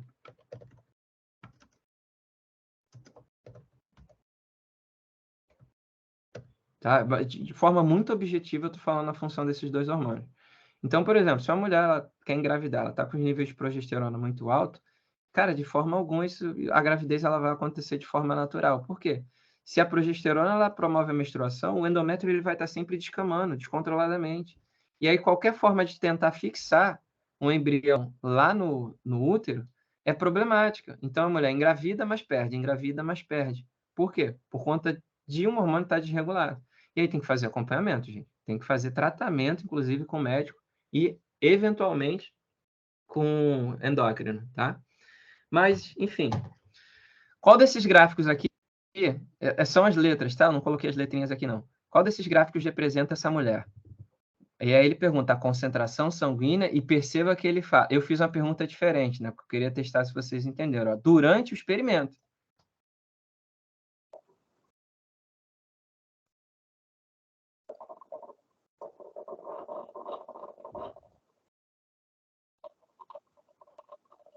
E aí, qual que vocês acham?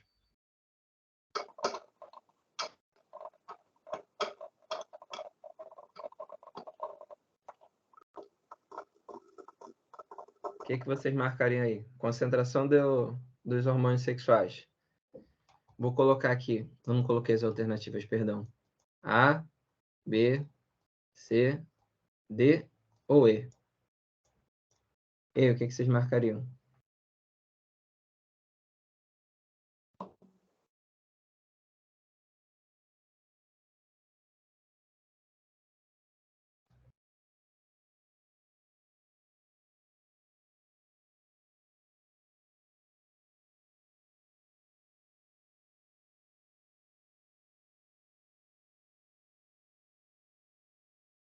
Letra B, C, D ou E. O que aconteceria com essa mulher? Como é que ficariam os gráficos, o gráfico dos hormônios dela? Tá? Pessoal, alguém não entendeu a questão? Para explicar novamente, se for necessário. Por favor, Bruce. Ó, vamos lá. O que eu tinha falado?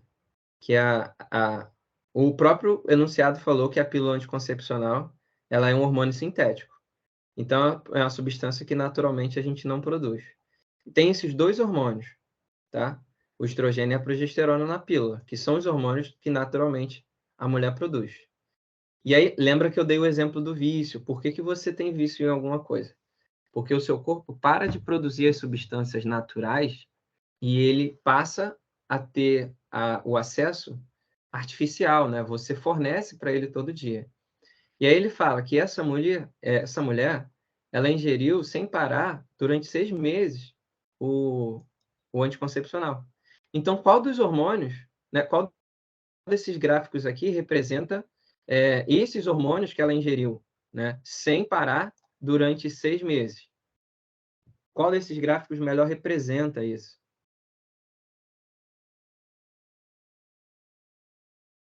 O que vocês acham? Pode chutar. João Paulo, Fernanda. Eu iria de letra B.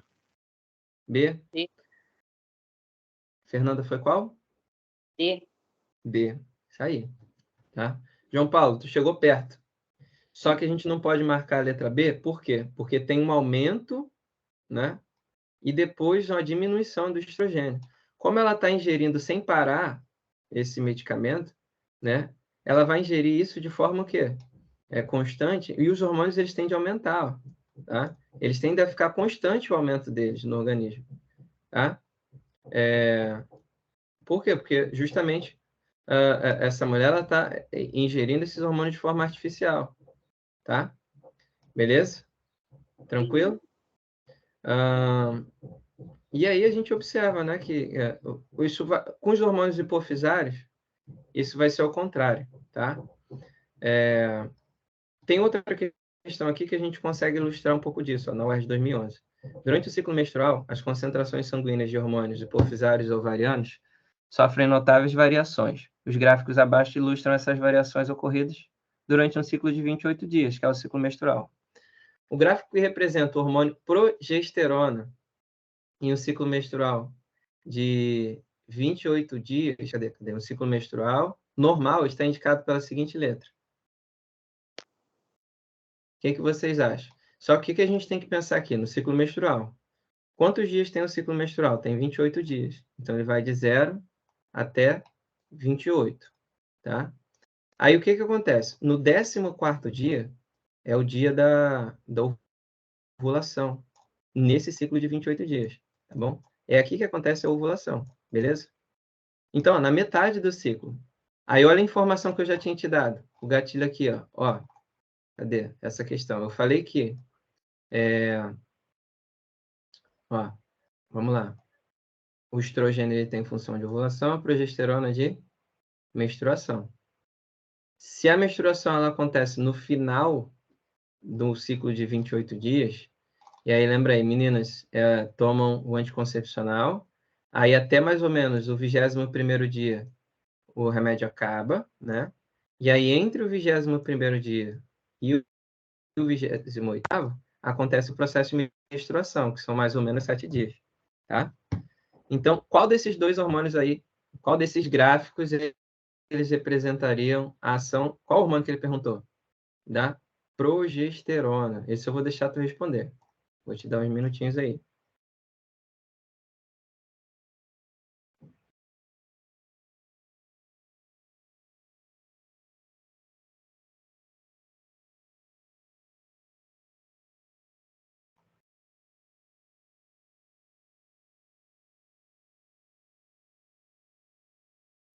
E aí, o que vocês marcariam? Marcaria X ou Y. X e Y. Ó, pega a cola aqui, Fernanda. Qual é a cola aqui? Ó? O estrogênio ele faz a ovulação e a progesterona faz a menstruação. O que a gente tem que fazer? Juntar esses pontos agora no gráfico e interpretar. Quando que vai acontecer a ovulação? Mais próximo ao início do ciclo ou mais próximo ao final? E quando que vai acontecer a menstruação? Mais próximo ao final do ciclo ou no início do ciclo? Volta lá para os gráficos. Final do ciclo. Aí, então, tu já tem uma outra interpretação sobre a coisa.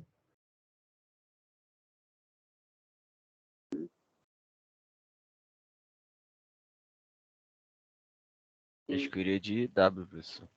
W. Boa, 06. Exatamente. É isso aí, gente. Ao Tá contrário. vendo que mudou É, a interpretação? verdade. Por que a W? Vai, explica aí agora. Tenta explicar por que a W.